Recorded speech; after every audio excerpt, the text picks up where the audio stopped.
Saudari dan saudara yang terkasih, kita semua tahu bahwa kemampuan untuk mendengar dan berbicara adalah dua hal yang sangat penting bagi kita. Pertama-tama secara fisik, ya. Kalau kita mampu mendengar dengan baik, kita mampu berbicara dengan baik, itu menunjukkan bahwa kita mampu berkomunikasi. Kita adalah orang yang sehat, yang wajar, ya. Kita di tengah-tengah orang lain kita mampu menunjukkan, mengekspresikan diri kita. Jadi secara fisik, mendengar dan berbicara adalah dua hal yang sangat penting. Bayangkan teman-teman dalam keadaan sehat walafiat, tetapi kemudian suatu saat entah kenapa Anda tiba-tiba kesulitan berbicara, Anda tergagap, ya, atau Anda kesulitan mendengar pembicaraan orang lain, ya. Sehingga ya mungkin Anda kehilangan rasa kepercayaan diri, ya, dengan teman-teman dalam relasi dan sebagainya, dalam pergaulan, ya. Jadi pertama-tama itu dua hal yang sangat penting secara fisik, ya, kita sebagai manusia. Tetapi juga di situ ada dimensi psikologis, ya. Kita menjadi kurang percaya diri. Atau ya suatu dimensi sosial, katakanlah, ya. Ketika kita berada dalam suatu lingkungan di mana kita membangun relasi, membangun komunikasi, dan kita kesulitan berbicara, kita kesulitan mendengar, di situ ya kita sungguh merasa dihambat, ya.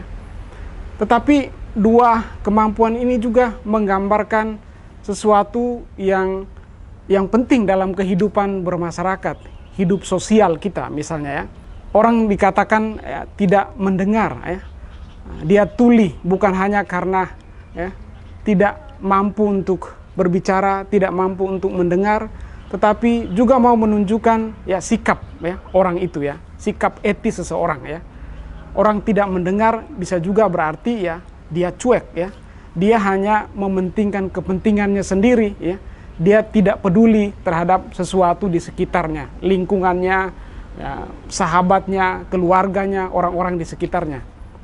Atau juga kita bisa membahasakan secara simbolik bahwa orang itu membisu, dia tergagap dalam kehidupan sosial, mungkin karena ya hak-haknya dibungkam oleh ya kepentingan-kepentingan tertentu, oleh orang-orang yang memiliki otoritas yang menyalahgunakan kuasanya untuk menekan orang tertentu. Jadi itu juga bisa terjadi dalam kehidupan bermasyarakat kita. Saudari dan saudara sekalian, dalam Injil hari ini, pada hari Minggu biasa ke-23 ini, kita mendengar bacaan di mana Yesus menyembuhkan orang yang gagap dan tuli, ya. Jadi dikatakan bahwa Yesus di daerah Dekapolis, ya, kepalanya di bawah seorang yang gagap dan tuli, ya.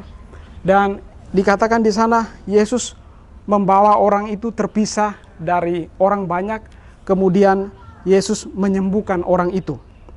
Dan dia bisa mendengar dan bisa berbicara dengan baik, dengan lancar, ya.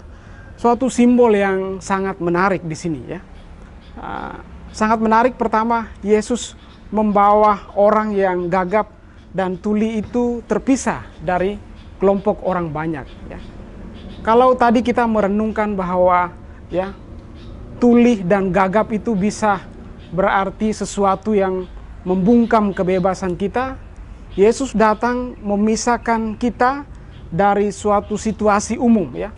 Dia semacam memisahkan kita dari situasi yang kaos, yang kacau, kita sendiri bersamanya secara personal, dan di sana Yesus menyentuh telinga kita, menyentuh lidah kita supaya kita bisa mendengar kembali, kita bisa berbicara kembali.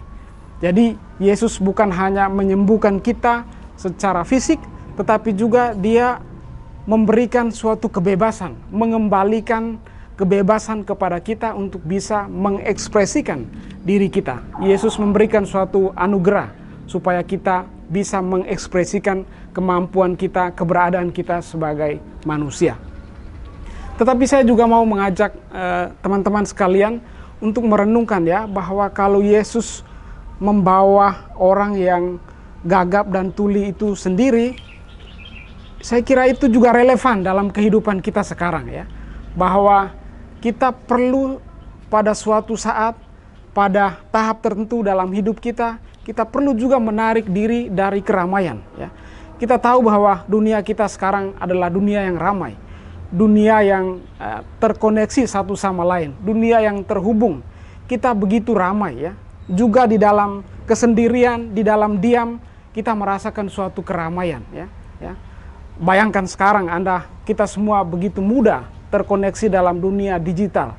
Maka Injil hari ini yang menunjukkan bagaimana adegan Yesus memisahkan orang yang gagap dan tuli itu dari suatu keramaian, dari kelompok orang banyak, mau menunjukkan bahwa Yesus juga mengajak kita, mari kita juga menempatkan, mencari waktu, mencari kesempatan untuk berbicara secara personal dengan Yesus, mendengarkan Dia lebih baik, berusaha menerima mendengarkan apa yang Dia katakan, Dia mau ajarkan kepada kita. Saudari dan saudara sekalian, kemudian orang-orang yang melihat mujizat ini mengatakan bahwa Ia menjadikan segala-galanya baik, yang tuli dijadikannya mendengar, yang bisu dijadikannya berbicara. Yesus membuat segala-galanya menjadi baik. Dia membawa kebaikan kepada kita. Maka kalau kita mau mendengar, kita mau berbicara kepadanya, Dia menyembuhkan dan membebaskan kita. Dan itu juga yang kita dengar dalam bacaan pertama, ya, pada hari Minggu ini, ya, dari kitab Yesaya. Kita mendengarkan suatu nubuat, ya, suatu nubuat tentang zaman akhir di mana Tuhan datang membuat orang yang tuli bisa mendengar kembali, membuat orang yang bisu bisa berbicara kembali. Tadi, ya, bahwa Tuhan merencanakan semua yang baik kepada kita, dan Dia ingin supaya kita semua mendengar, mewartakan apa yang Dia sendiri berikan, Dia sendiri ajarkan kepada kita. Saudari dan saudara sekalian, akhirnya saya mau mengajak kita untuk merenungkan bahwa Injil hari ini sebetulnya sangat relevan juga bagi kita, bagi gereja Indonesia yang pada bulan September ini, ya, menjadikannya sebagai kesempatan untuk merenungkan, ya, kitab suci sabda Tuhan, ya, bulan kitab suci nasional. Maka di sini ekspresi, ya, kata mendengar, ya, kata berbicara adalah dua hal yang sangat penting. Kita sepanjang bulan ini, tetapi juga setiap kali kita mendengarkan sabda Tuhan, kita diajak, kita diundang oleh Yesus sendiri untuk menjadi pendengar, menjadi pembicara. Untuk menjadi pembicara yang baik, untuk menjadi pewarta yang baik, kita pertama-tama perlu mendengar, ya. Maka perlulah, ya, saat dimana kita hening, perlulah saat dimana kita menarik diri dari keramaian dunia untuk sebentar mendengarkan sabda Tuhan, merenungkannya, ya, dalam keheningan batin. Dan kalau kita mendengarkan dan merenungkannya, saya yakin bahwa kita dapat dan mampu mewartakan firman Tuhan itu kepada sesama kita. Saudari dan saudara sekalian, Tuhan telah menjadikan segalanya baik bagi kita. Mari kita bersyukur, mari kita belajar untuk mendengarkan sabdanya, dan kalau kita mendengarkannya, kita pasti dimampukan untuk menjadi pewarta sabda Tuhan.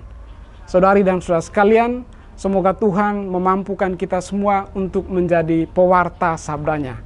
Salam kasih, Tuhan memberkati kita semua.